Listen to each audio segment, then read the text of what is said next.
steady free-fromers. It's been a while because we're in lockdown, and so I'm trying to make my food last as long as I possibly can, because going out is obviously a risk.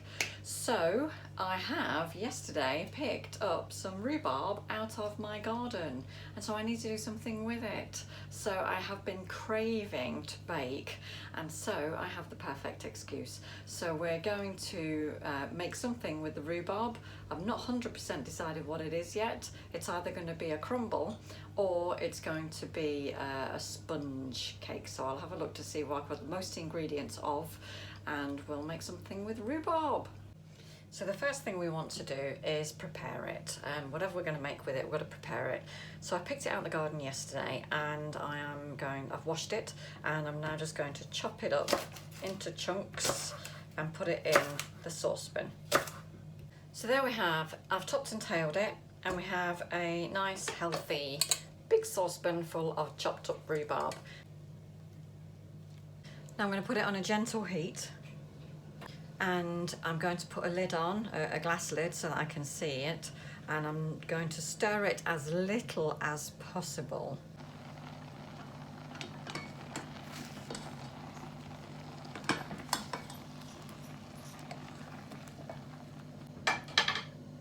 Right, so you can see that a lot of moisture has come out of the rhubarb, and it has kind of tenderized an awful lot.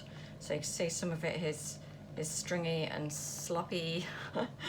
And I think you either love that or you hate that about rhubarb. I do like to see it in pieces, but of course it's hard to get that sweetener all the way through when it's in pieces. So this is kind of at the perfect consistency now for the majority of it. So I'm going to turn it off, and then I'm going to add some sweetener. So I am going to start with half a cup. I think that's going to be about the right amount. I'm not going to pour it all in, I'm going to pour half of it in and see how it goes. The first thing I am going to do though is taste this as it is, just to see how sour it is.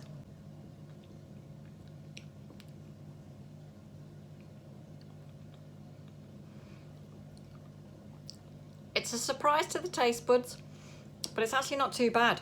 So I'm definitely going to go with 1/4 cup to start off with. That's good, but it's still tart, so I am going to put the rest of it in. Oh, that's lovely. Still got a tanginess to it, but that sweetness is definitely there. That's lovely. Now, because it is a bit wet, I am going to drain it, but don't worry, I'm not going to be wasting the liquid that comes from it. Now, because I don't want it completely drained, I do want some moisture in it, I'm going to start taking it out now. It's only been in there a few minutes, and I'm going to put it into a Pyrex dish, because I am going to make that muffin mix that we made last time with the 2 cups of almond flour, and put a sponge on top of this. Now in here you'll see this glorious pink liquid, which when cooled is going to be a very, very, very nice rhubarb cordial. Now I will do a separate video on rhubarb cordial if it's different, because I can't remember, it's a long time since I've made it, but this will be lovely. It'll need to be drank within a few days, but it is absolutely delicious. So I'm now going to pop these into the fridge. Well, I'm going to let them cool first, and then I'm going to pop them into the fridge, and then I'm going to come back tomorrow and make the muffins and the dessert and have a nice glass of cordial. Right, so we're back with the rhubarb, and I've got the muffin mix here. So in here we've got the standard 2 cups of ground almonds, almond flour, 3 eggs, 1/3 of a cup of honey, we've got a 1/4 cup of ghee that I've just melted here, and a 1/2 teaspoon of bicarbonate of soda, and I've just got some vanilla grated into there as well. So I'm just going to combine this and add the ghee. It's still a bit warm, that's why I've held it back. So there we have it, there's the muffin mix ready. Now I've got the rhubarb here, I've just got it out of the fridge. Now, because my family, who don't follow my diet, also want some rhubarb, I've got to make 2 desserts out of this. So I'm going to add some apples to it, but I'm going to use some cooked tinned apples that have nothing added to them to kind of stretch this out a bit, and rhubarb and apple go lovely together. Okay, so I've got my tin of apple slices. There's nothing in here apart from apples. Right, so I'm going to use this for my sponge, and I'm going to use this, I'm going to make them a rhubarb crumble, a rhubarb and apple crumble.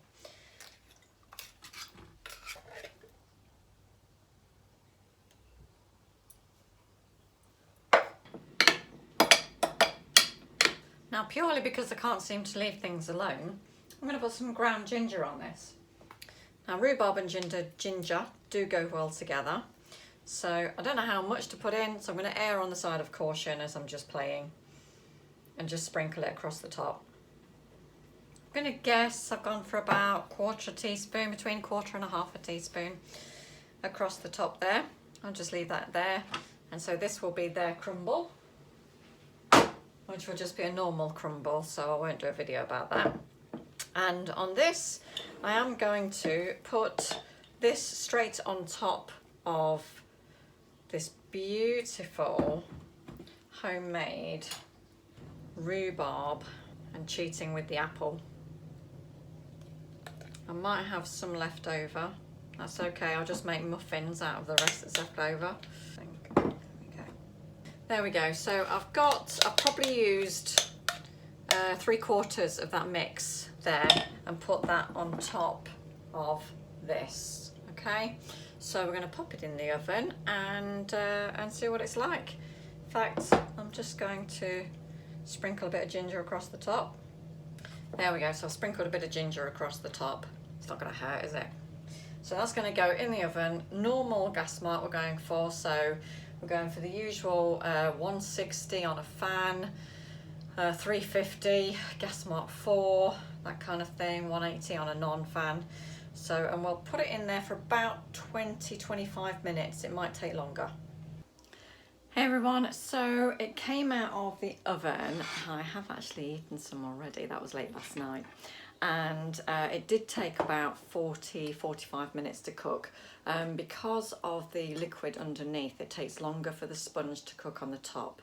And so you can see it's quite dark brown colour, but it's not burnt. But it did take longer than anticipated. So, and I did turn the temperature down to about 130 as well to try and stop the top burning. Could put some foil over the top of it if you wanted to. So I'm going to describe it to you as I taste it. I've just reheated this up just to give it that lovely warmth. And the sponge is nice and moist because I think it's absorbed a lot of the moisture from the fruit, from the apples and rhubarb. Rhubarb is so good. The apple with it is lovely. The gentle hint of ginger that comes through is really nice. It's a really nice accompaniment. And the texture of the apple as well, it cuts through the texture of the rhubarb.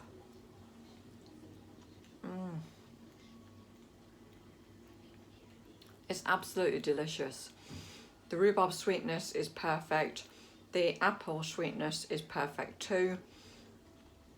And it's just a really, really good balance. And with the sponge on the top, it's just delicious. This would be nice with coconut cream, ice cream or custard if you wanted to go that extra mile. But as it is just simply mouth-wateringly beautiful. So, like, comment, share, subscribe, and hope you're all staying safe.